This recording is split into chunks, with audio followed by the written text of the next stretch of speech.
With season 6 finished, the stage is set for a lot of big things to happen. Daenerys is riding over to Westeros with a huge army, Arya is finally back, and Jon has been crowned King of the North. Here are my top 7 predictions for season 7. Number 7. Arya and Melisandre are going to meet again. You're a witch. You're going to hurt him.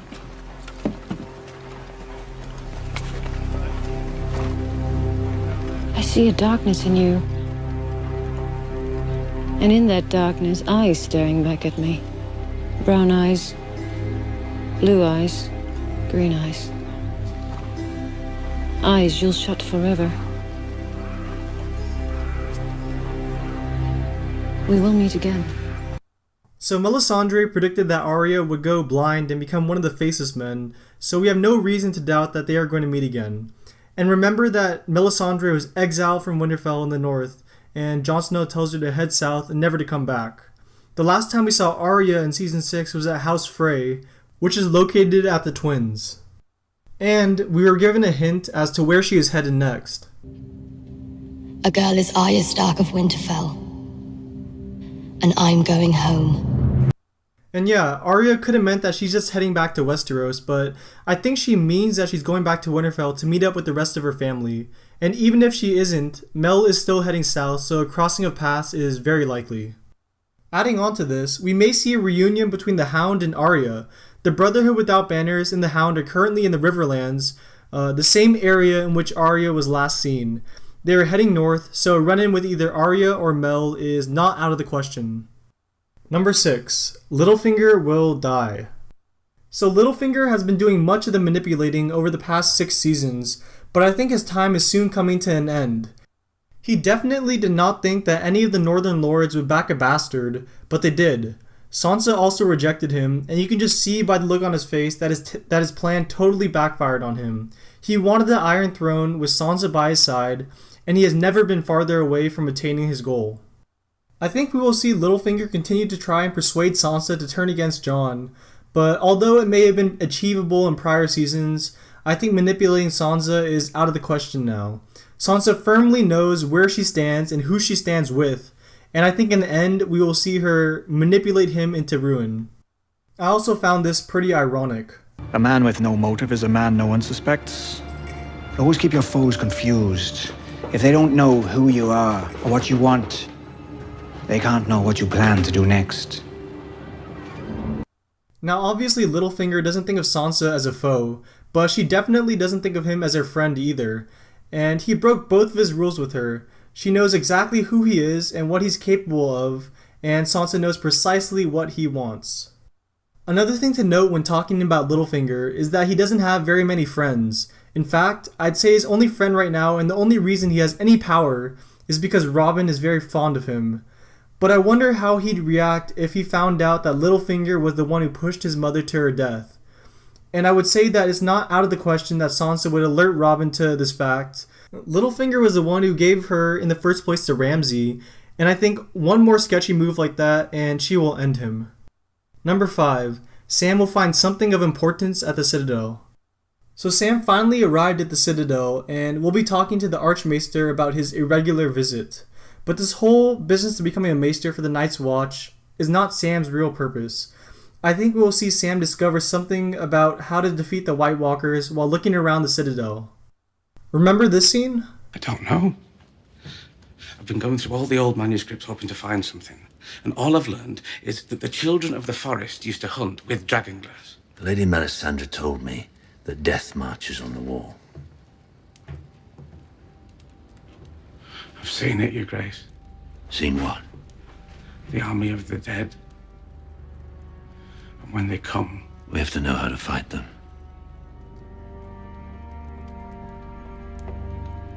Keep reading, Samuel Tarly. Sam had been researching why Dragonglass was able to kill the White Walker, and some way, somehow, I think during the course of Season 7, he will discover the truth as to why it's able to defeat them. Number 4. Cersei will be killed.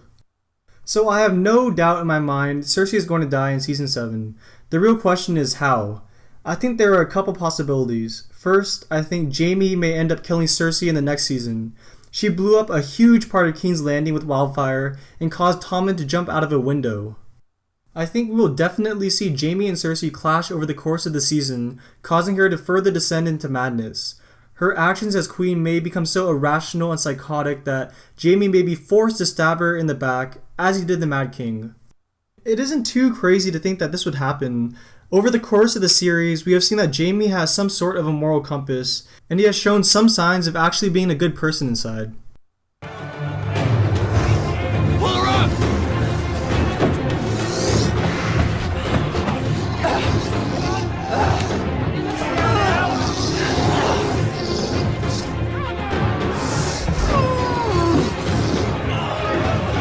Another prediction that sounds plausible is that Tyrion will end up killing Cersei.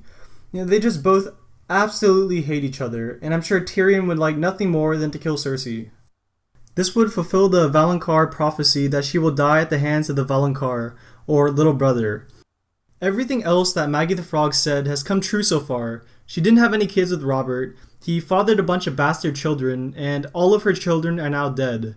But the prophecy could also be speaking of Jaime, as he was born a couple minutes after Cersei, making him her little brother too. But if I had to pick, I would say that Jaime will end up killing Cersei, mainly because of the fact that she would never expect the father of her children, her best friend through her whole life, to go and stab her in the back and betray her. Number 3. Jon and Daenerys will get married. So I say this assuming that Daenerys will make it to King's Landing and take over the city. And honestly, I think that's a safe assumption considering the fact that she has over 100,000 soldiers and 3 dragons. If that all comes to fruition, I don't think we see her go north to fight Jon. By that time, the White Walkers will probably be a real threat, and both Jon and Daenerys will know that the battle for the Iron Throne is essentially meaningless if they aren't defeated. Knowing all that, Jon and Daenerys will form an alliance and get married to solidify Westeros. And it seems like Daenerys already knows that marriage is the best way to cement an alliance. If I'm going to rule in Westeros, I'll need to make alliances. The best way to make alliances is with marriage. There's no one else I can really think of that would be a better pick for Daenerys. Littlefinger might try to insert himself into the mix, but Varys would shut that shit down real quick. Number 2. Jon Snow is going to learn of his lineage. R+L=J was finally confirmed in the finale, and it's only a matter of time before Jon Snow finds out that his true parents are Rhaegar and Lyanna. I think this will occur sometime during the next season, and I'm sure it will have a big impact on him and the people around him. I think there are 2 possible ways this could happen, one being through Howland Reed.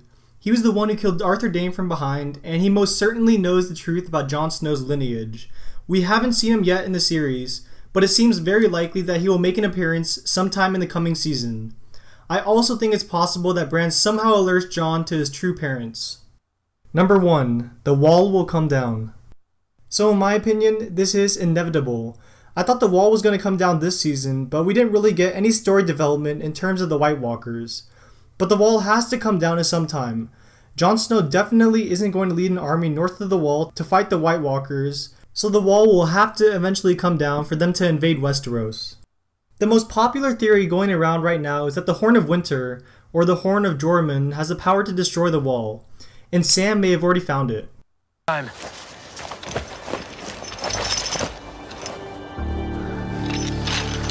Oh, must be dragon glass. Dragon glass? The Maesters call it obsidian.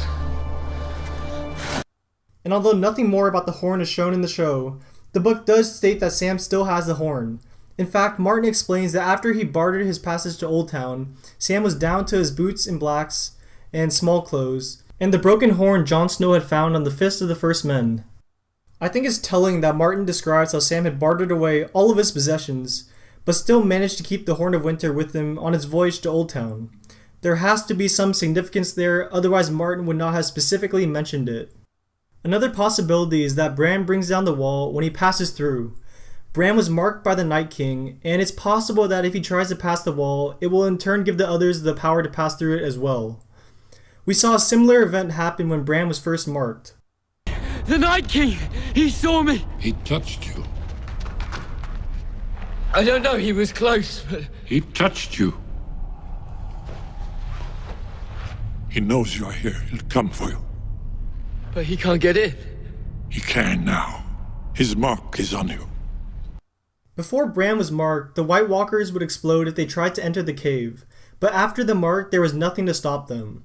A similar event might happen if Bran tries to go south to tell Jon of his lineage, unknowingly destroying the wall. And lastly, here's a bit of foreshadowing.